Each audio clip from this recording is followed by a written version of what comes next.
السلام علیکم ورحمۃ اللہ وبرکاتہ۔ آج ہم منہاج العربیہ کتاب کا تیسرا سبق دیکھیں گے۔ یہ تیسرے سبق کا دوسرا حصہ ہے۔ اس میں اردو سے عربی کا ترجمہ کیا جائے گا۔ آپ دیکھ سکتے ہیں اس میں لکھا ہوا ہے ترجمہ کرو۔ تو چلیے شروع کرتے ہیں اس سبق کو۔ بسم اللہ الرحمن الرحیم۔ سب سے پہلا جملہ دیکھیے، لکھا ہے یہ دین ہے۔ اس کا ترجمہ ہوگا ھذا دین۔ یہ کے لیے عربی میں ھذا آتا ہے اور دین خود عربی کا ہی لفظ ہے، اس کو جوں کا توں لکھ دیں گے، ھذا دین۔ دوسرا جملہ دیکھیے، اس کے آگے کیا وہ اسلام ہے، تو اس کا ترجمہ ہوگا کیا کے لیے عربی میں حل آئے گا اور وہ کے لیے ذالک، اور اسلام خود عربی کا لفظ ہے۔ تو ترتیب وار اس کا ترجمہ کریں گے۔ سب سے پہلے کیا کا ترجمہ ہوگا حل، اس کے بعد وہ کا ترجمہ ہوگا ذالک، پھر اسلام کا ترجمہ ہوگا اسلام۔ کیا وہ اسلام ہے، اس کا جملہ بن جائے گا عربی میں حل ذالک اسلام۔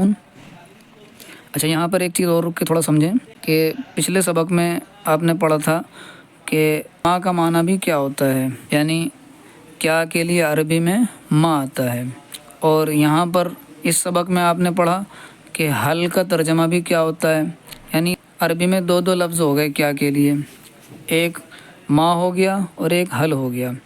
تو ان دونوں میں فرق یہ ہے کہ جہاں پر کسی چیز کی اصلیت اور حقیقت کے بارے میں سوال پوچھا جائے گا کہ یہ کیا ہے وہ کیا ہے، تو عربی میں اس جگہ پر کیا کے لیے ما آئے گا، ما کا استعمال ہوگا۔ جیسے یہ کیا ہے تو ما ھذا، وہ کیا ہے ما ذالک۔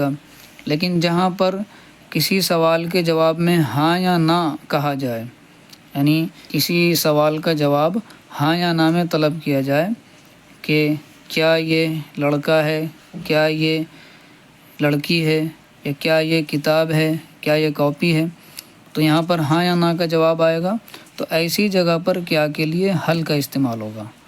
مجھے امید ہے کہ آپ سمجھ گئے ہوں گے۔ چلیے آگے دیکھیے جملہ کیا ہے۔ ہاں وہ اسلام ہے، عربی میں ہاں کے لیے آپ نے نعم پڑھا تھا، اور وہ کے لیے ذالک، اور اسلام خود عربی کا لفظ ہے، تو اس کا ترجمہ ہو جائے گا نعم ذالک اسلام، ہاں وہ اسلام ہے۔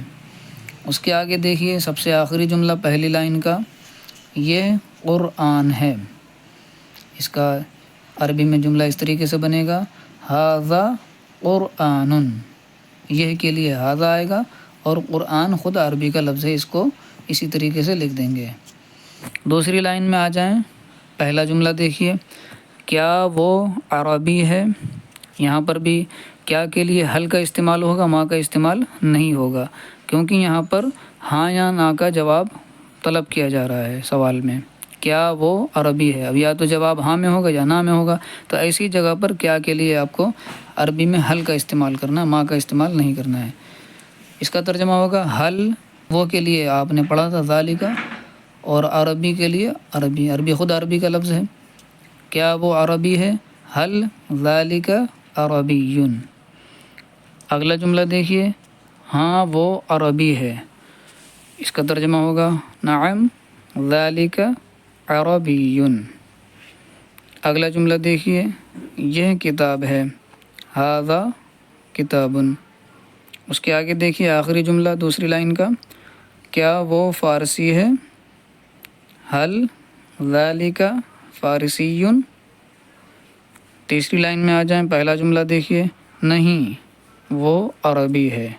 نہیں کے لیے عربی میں آپ نے لا کا لفظ دیکھا تھا، نہیں کے لیے لا کا لفظ آئے گا، لا ذالک عربی، نہیں وہ عربی ہے۔ اگلا جملہ دیکھیں تیسری لائن کا، یہ کیا ہے۔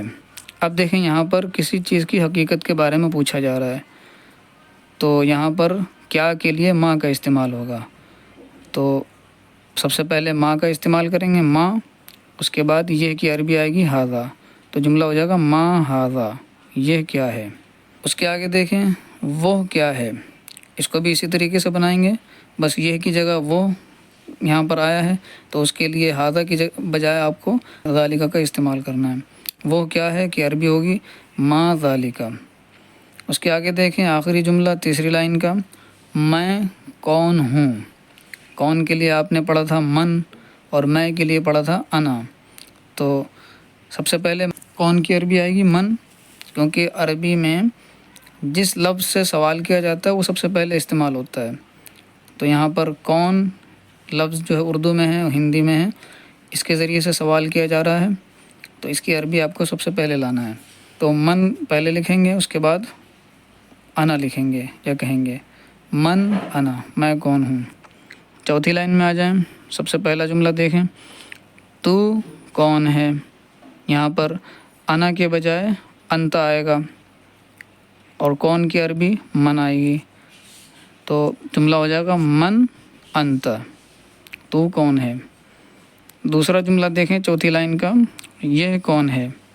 بالکل اسی طریقے سے جملہ بنے گا، سب جگہ من کا استعمال ہوگا، بس میں، تو اور یہ کے لیے جو الفاظ عربی میں استعمال ہوتے ہیں ان کا استعمال کیا جائے گا. یہ کون ہے؟